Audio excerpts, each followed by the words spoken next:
प्रिय दर्शकों, एक बार फिर से आपका हमारे चैनल में स्वागत है। आपसे अनुरोध है कि इस कहानी में पूरी तरह खो जाने से पहले हमारे चैनल को सब्सक्राइब करें और बेल आइकन को दबाएं ताकि हमारी हर नई वीडियो का नोटिफिकेशन सबसे पहले आपको मिल सके। हमारे चैनल में जो ज्ञान आप प्राप्त करेंगे उसे आप अपने जीवन में ज़रूर लागू करें।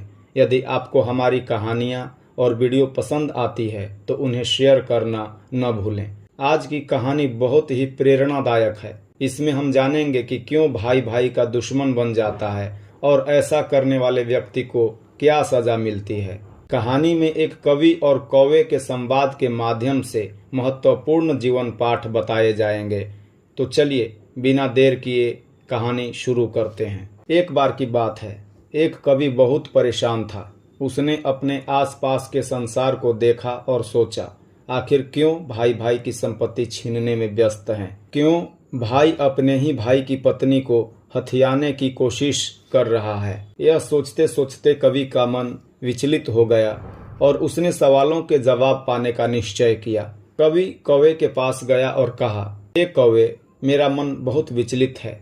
अगर तुम मेरे सवालों का जवाब देकर मेरे मन को संतुष्ट कर सको तो यह मेरे लिए बहुत बड़ा उपकार होगा। कौवे ने कहा, हे कवि, तुम अपने सवाल बताओ, मैं पूरी कोशिश करूंगा कि तुम्हें सही जवाब दूं और तुम्हारे मन को संतुष्ट करूं। कवि ने कहा, पहला सवाल है, भाई भाई का दुश्मन क्यों बनता है?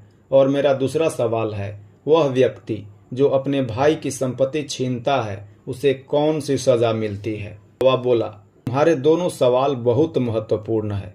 अगर कोई व्यक्ति इन सवालों के उत्तर समझ लेता है और अपने जीवन में उतारता है तो वह कभी अपने भाई का दुश्मन नहीं बनेगा। वह कभी अपने भाई की संपत्ति हथियाने की कोशिश नहीं करेगा।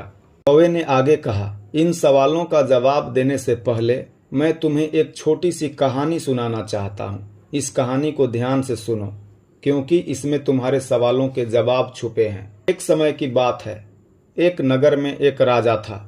उसके महल के बगीचे में एक सुंदर सा सेब का पेड़ था जो सुनहरे सेब पैदा करता था। राजा ने उस पेड़ की देखभाल के लिए विशेष व्यवस्था की थी और उस पर पहरेदार तैनात थे ताकि कोई सेब चुरा न सके। लेकिन एक दिन जब माली ने सेब गिने तो एक सेब गायब था। माली ने दौड़कर राजा को बताया कि सेब गायब है। राजा को गुस्सा आया और उसने घोषणा की कि जो भी चोर को पकड़ेगा उसे इनाम दिया जाएगा। राजा के 3 पुत्र थे।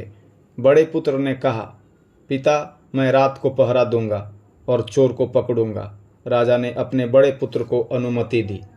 राजा के बड़े पुत्र ने पहरा दिया लेकिन 2 घंटे बाद वह सो गया। जब सुबह हुई एक और सेब गायब था। अगली रात मंझला पुत्र पहरे पर गया लेकिन वही हुआ। तीसरी रात भी सेब चोरी हो गया। राजा बहुत परेशान था। तब छोटे पुत्र ने कहा, पिता, आज रात मैं पहरा दूंगा और चोर को पकड़ूंगा। राजा को अपने छोटे पुत्र पर विश्वास नहीं था क्योंकि वह उसे मूर्ख मानता था। लेकिन छोटे पुत्र के आग्रह पर राजा ने उसे अनुमति दी।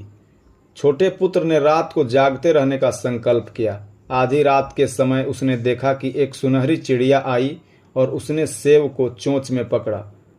उसने तीर से निशाना साधा लेकिन तीर चिड़िया के पंख से टकराकर एक सुनहरी पंख गिरा दिया और चिड़िया उड़ गई। अगली सुबह छोटे पुत्र ने पंख राजा को दिया। राजा ने कहा, अगर एक पंख इतना सुंदर है तो चिड़िया कितनी सुंदर होगी। मुझे वह चिड़िया चाहिए। राजा ने अपने बड़े पुत्र को चिड़िया लाने भेजा। चलते चलते वह एक जंगल में पहुंचा जहां उसे एक लोमड़ी मिली। लोमड़ी ने कहा, राजकुमार, अगर तुम मेरी सलाह मानोगे तो तुम्हारा काम सफल होगा। लेकिन बड़े पुत्र ने उसकी सलाह नहीं मानी और एक सुंदर सराय में ठहर गया जहां नाच गाने हो रहे थे। वह वहीं मस्ती में डूब गया और चिड़िया का काम भूल गया। मंझला पुत्र चिड़िया की खोज में निकला लेकिन उसने भी वही गलती की और सुंदर सराय में ठहर गया। अब छोटे पुत्र की बारी थी। उसने लोमड़ी की बात मानी और एक साधारण सराय में ठहरा।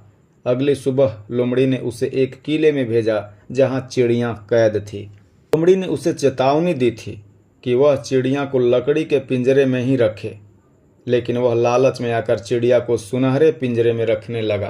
जैसे ही उसने ऐसा किया, सैनिक आ गए और उसे पकड़ लिया।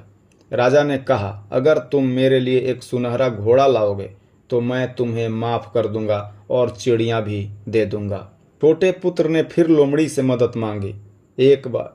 इस बार लोमड़ी ने कहा, अगर तुम मेरी बात मानोगे तो तुम्हारा काम पूरा हो जाएगा।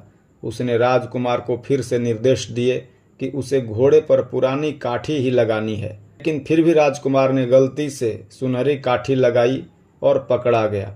दर्शकों, इस कहानी से हमें यह सीखने को मिलता है कि लालच और अविवेक व्यक्ति को बड़ी मुसीबतों में डाल सकते हैं। जो भाई अपने भाई का हक छीनता है या उसके साथ धोखा करता है, उसे अंततः अपने कर्मों का फल भुगतना ही पड़ता है। भाई भाई का दुश्मन तब बनता है जब उसके मन में लालच और स्वार्थ घर कर लेते हैं। जैसे इस कहानी के राजकुमार ने लोमड़ी की सलाह नहीं मानी और लालच किया, वैसे ही जीवन में अगर हम सही मार्गदर्शन का पालन नहीं करते और लालच करते हैं तो हमें अंत में पछताना पड़ता है। अंत में मैं आप सभी से निवेदन करूंगा कि इस कहानी से मिली सीख को अपने जीवन में ज़रूर अपनाएं और इसे दूसरों के साथ भी साझा करें। हमारे चैनल को सब्सक्राइब करें ताकि ऐसी और प्रेरणादायक कहानियां आप तक पहुंचती रहे। धन्यवाद।